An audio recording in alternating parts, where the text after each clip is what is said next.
International football में active players की list अगर आप देखेंगे और उसमें से अगर चुनना चाहें सबसे ज़्यादा गोल्स किसके नाम है, टॉप पे तो खैर क्रिस्टियानो रोनाल्डो ही रहेंगे। लेकिन अगर आप टॉप 3 तक जाएंगे तो उसमें आपको एक नाम दिखेगा भारत का, Sunil Chhetri, number 11 Indian national team के फॉर्मर कैप्टन, जो हाल ही में रिटायर हो गए थे फुटबॉल से। तो अब वो एक्टिव फुटबॉलर्स की लिस्ट में वापस कैसे आए? क्योंकि गुरुवार 6 मार्च को रात के 9 बजे के आसपास एक अनाउंसमेंट हुई और इस अनाउंसमेंट के बाद इंडियन फुटबॉल का जो ट्विटर है वो 2 टुकड़ों में बट गया। अनाउंसमेंट ये थी कि captain Sunil Chhetri is back. Captain, leader, legend इनको प्यार से कहा जाता है।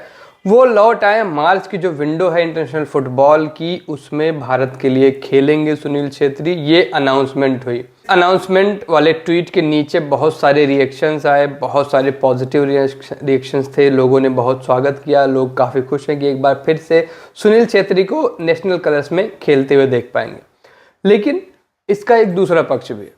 उस पक्ष पे जाने से पहले एक बार बता देते कि तमाम सारे जो रिएक्शंस रहे, फीफा वर्ल्ड कप का ट्वीट आया इस पर, इंडियन सुपर लीग ने वेलकम किया, बेंगलुरु एफसी को वेलकम करना ही था क्योंकि बेंगलुरु के लिए सुनील छेत्री खेलते ही हैं अभी भी। तमाम सारे प्रोमिनेंट लोगों ने वेलकम किया। बहुत सारे फैंस भी इस बात से खुश थे कि सुनील छेत्री को दोबारा से नेशनल टीम की जर्सी में परफॉर्म करते हुए देख पाएंगे। लेकिन कुछ लोग ऐसे भी थे जिनको ये चीज़ बहुत बुरी लगी।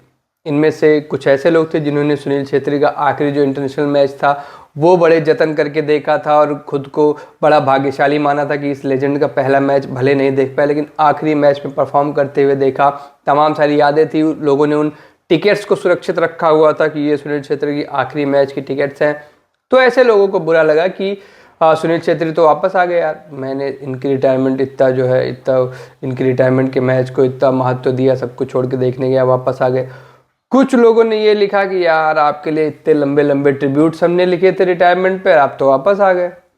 कई सारे लोगों को इसमें एक चीज़ और लगी कि चूंकि सुनील छेत्री 40 साल के हैं, वापस आ रहे हैं नेशनल सेटअप में as a striker, as a forward खेलेंगे, तो इससे किसी यंग प्लेयर का नुकसान होगा। किसी यंग प्लेयर जो इन मैचेज में, इंटरनेशनल विंडो वाली मैचेज में खेल कर फ़ायदा कर सकता था, अपना कुछ सीख सकता था, ग्रो करता था, वो चीज़ उससे छीन ली गई क्योंकि एक 40 साल का प्लेयर रिटायरमेंट से वापस आकर खेलने लगा। तमाम सारे लोगों ने और भी बहुत सारे एग्जांपल्स दिए और कहा कि ये नहीं होना चाहिए था क्योंकि ग्रेसफुली सुनील छेत्री रिटायर हो चुके थे इंडियन फुटबॉल से, नेशनल टीम सेटअप से, इंटरनेशनल फुटबॉल से, तो उन्हें फिर वापस नहीं आना चाहिए। हालांकि इस पूरे मसले पर अभी तक सुनील छेत्री की तरफ से कोई ऑफिशियल रिएक्शन नहीं आया है कि ऐसी क्या परिस्थितियां नहीं कि उन्हें वापस आना पड़ा।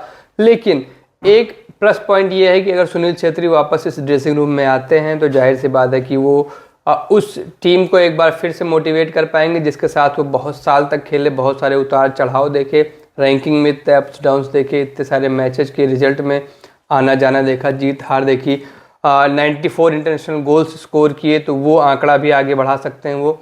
तो इसमें प्लस भी है, कुछ नेगेटिव्स भी हैं, लेकिन फैंस जो है स्पष्ट तौर पे 2 टुकड़ों में बढ़ चुके हैं। कुछ लोग इसका स्वागत कर रहे हैं, कुछ लोग इसके खिलाफ हैं।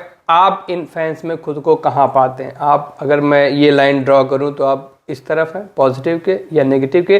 कमेंट्स में ज़रूर बताइएगा। मेरा नाम सूरज है और मैं छेत्री भाई के, सुनील भाई के वापस आने से खुश हूँ क्योंकि क्या है कि इंडियन फुटबॉल में करिश्माई नामों की बहुत कमी रही है। बाईचुंग भूटिया के बाद छेत्री ये थे जिन्होंने मोटिवेट किया लोगों को अपने प्रदर्शन से, तमाम सारी बातें सिखाई लोगों को, बताई लोगों को। अभी भी इस उम्र में भी वो बहुत ज़्यादा फिट है। तो मैं तो भाई खुश हूँ। मेरे लिए अच्छी बात है कि मैं फिर से सुनील छेत्री को नेशनल कलर्स में देख पाऊंगा। बाकी आपकी जो राय है उसका भी सम्मान है, कमेंट बॉक्स में ज़रूर दर्ज कराइएगा। मेरा नाम सूरज है, आप स्पोर्ट्स टापू देख रहे थे। शुक्रिया।